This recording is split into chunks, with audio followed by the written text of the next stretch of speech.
तो व्यास जी लिखते हैं कि वृंदावन के स्वपच की झूठन खइयो मांग। वृंदावन का जो स्वपच है, निम्न जाति का कोई कूड़ा उठाने वाला व्यक्ति भी है, उससे श्री व्यास जी कहते झूठन खइयो मांग, क्योंकि वो ब्रज का है। और व्यास मिठाई विप्र की तामे लागे आग।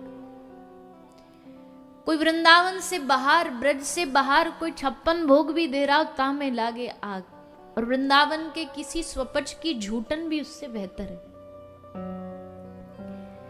वहीं दूसरी तरफ लिखते हैं कि कोटि मुक्ति सुख हो तो गोखरु जब लगत गड़ी पायन। यानी कि ब्रज में लगा एक कांटा भी करोड़ों मुक्तियों से ज्यादा सुख देने वाला है। उन करोड़ों मुक्तियों से ज्यादा सुख है कि वृंदावन का कोई कांटा पांव में चुभ जाए। त्रैलोक्य पृथ्वी धन्य। इस त्रिलोक में सबसे ज्यादा धन्य क्या है? ब्रह्मांड तो बहुत सारे, ब्रह्मांड में लोक भी बहुत सारे, पर सबसे धन्य कौन सा लोक है? त्रिलोक्य पृथ्वी धन्य। और पृथ्वी में भी तत्र वृंदावनम पुरी, उस पृथ्वी में भी वृंदावन पुरी। और उस वृंदावन में भी तत्रापि गोपिका पार्थ यत्र राधी मिधा मम। उस पृथ्वी में भी वृंदावन, और वृंदावन में भी गोपिकाएं, और उन गोपिकाओं में भी गोपी शिरोमणि श्री राधा रानी। ये धन्य है। क्यों? क्योंकि थोड़ी चर्चा तो हमने सुनी कल उद्धव जी महाराज की। और देखो, सोचो, जब दूर दूर से बैठे बैठे प्रेम की बात करने में इतना आनंद होगा, तो जो प्रेम में डूबे होंगे उनके आनंद के बारे में सोचो। जो 24 घंटे इसी रस में डूबे, उनका आनंद क्या ही रहता, उनकी दुनिया क्या ही रहती होगी, गोपियों की दुनिया क्या ही रहती होगी। विक्रेतु कामा खिल गोप कन्या मुरारी पादार्पित चित्तवृत्ति दद्यादिकम मोह वशाद वोचत गोविंद दामोदर माधवेति। क्या दुनिया है गोपियों की, क्या संसार है गोपियों का। माथे पे मटकी में माखन भर के ले जा रही है, मथुरा में चिल्ला रही है माखन ले लो, कोई माखन ले लो। पर माखन बस जुबान पे, दिल में क्यों? दिल में कौन है? बोलिए ना, थोड़ा सा आप भी साथ दीजिए। सर पे माखन और दिल में माखन चोर।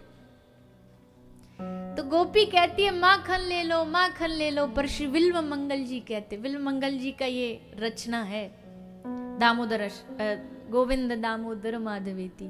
विल्व मंगल जी का जीवन चरित्र पढ़ो ना, पूर्ण पूर्ण संसार में डूबे हुए विषयासक्त। और ऐसा ठाकुर जी ने उनको अपने चरणों में लगाया। वो लिखते हैं, विक्रेतु मथुरा बेच रही माखन ले लो, पर दधी को नाम बिसर गयो मुख से। माखन ले लो, माखन ले लो, भूल करके गोपी चीख के चिल्ला के कहने लगी माधव ले लो, माधव ले लो, कोई गोविंद ले लो, कोई मेरा गोपाल ले लो। जिसके चित्त में, जिसके हृदय में कार्य करते हुए भी भगवान गोबर थाप रही है, कंडा बना रही है, उस समय भी प्रभु है। ये भाव की बड़ी प्रधानता है। जैनाबाई कंडा बना रही है, क्या सुंदर भाव है।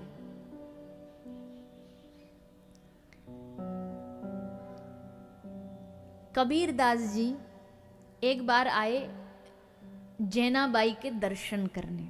बहुत सारे लोग कबीर की कथा को बड़ा विचित्र बता देते हैं। कबीर की पूरी भक्तमाल जी में कबीरदास जी का चरित्र पढ़ो, कितने अद्भुत भक्त थे कबीरदास। ठाकुर जी ने कितनी बार आके उनको दर्शन दिया।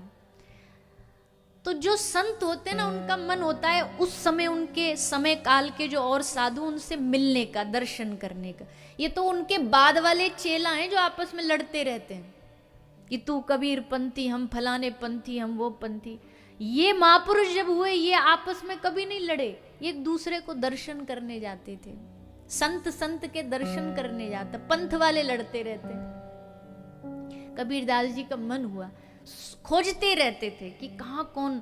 और आपसे भी मैं निवेदन करूं, कोई दुनिया के तीर्थ में जाओ ना, काशी जाओ, हरिद्वार चले जाओ, वृंदावन चले जाओ, रामेश्वरम, पुरी, कहीं चले जाओ, वहां जाके खोजो कि यहाँ अच्छा संत कौन है, पता करो लोगों से, उनके दर्शन करने जाओ। तो कबीर आए, किसी ने कहा महाराष्ट्र में एक बड़ी अद्भुत भक्त हुई जैनाबाई। और ये जैनाबाई जानते हो किसके यहाँ नौकरी का काम करती थी, झाड़ू पोछा का काम करती थी? नामदेव जी के। नामदेव जी के घर जैनाबाई झाड़ू पोछा लगाती थी। और नामदेव जी कथा करते थे और ये झाड़ू लगाती लगाती, कथा सुनती सुनती वही झाड़ू छूट जाता इनके हाथ से, वहीं खड़ी हो जाती, डूब जाती। नामदेव जी भी समझ गए थे कि इसको काम के लिए कुछ कहना नहीं, क्योंकि ये तो कपड़ा धोती धोती भूल जाती है, ठाकुर जी में खो जाती है। रंग चढ़ गया नामदेव जी का जैनाबाई के ऊपर। कई बार ऐसा होता, हमने देखे कई घरों में, सेठ जी इतने भगवत भक्त होते हैं कि उनके यहाँ जो सेवक का काम करते हैं ना, वो लोग भी सेठ जी को देख देख कर उनमें भी रंग चढ़ जाता, उनके माथे पे भी तिलक आ जाता, कंठी आ जाती है। तो जैनाबाई अद्भुत भक्त बन गई ठाकुर जी की, चारों तरफ ख्याति हो गई उनकी। कबीरदास जी बोले चलो हम भी दर्शन करने जाएंगे। आए कबीर बाबा। उस शहर में, उस नगर में घुसे ही कबीरदास जी के सामने बहुत सारी मैया इकट्ठी होकर लड़ रही थी, आपस में झगड़ा कर रही थी। और एक उनमें थी जो सबसे ऊंची लड़ रही थी, सबसे ऊंची आवाज में सबसे लड़ रही थी। कबीरदास जी ने जैनाबाई से तो बाद में मिलेंगे, पहले इनका झगड़ा निपटाते हैं। आसपास वालों से पूछा ये क्या हो रहा? बोले झगड़ा हो रहा है। किस बात का झगड़ा है? बोले कंडों का झगड़ा। कंडे समझते ना? आपके यहाँ क्या बोलते हैं उसको? उपले? हाँ, कंडा, उपले, अलग अलग जगह सब। बंगाली में क्या बोलते हैं? घुटे। घुटे। और आपके मारवाड़ी में भी कुछ बोलते होंगे। तो वो कंडा के लिए लड़ाई हो रही थी। तो बोले कंडे में क्या लड़ाई है और ये लड़ कौन रही है, ये इतना हल्ला मचा रही है? बोले ये जैनाबाई है।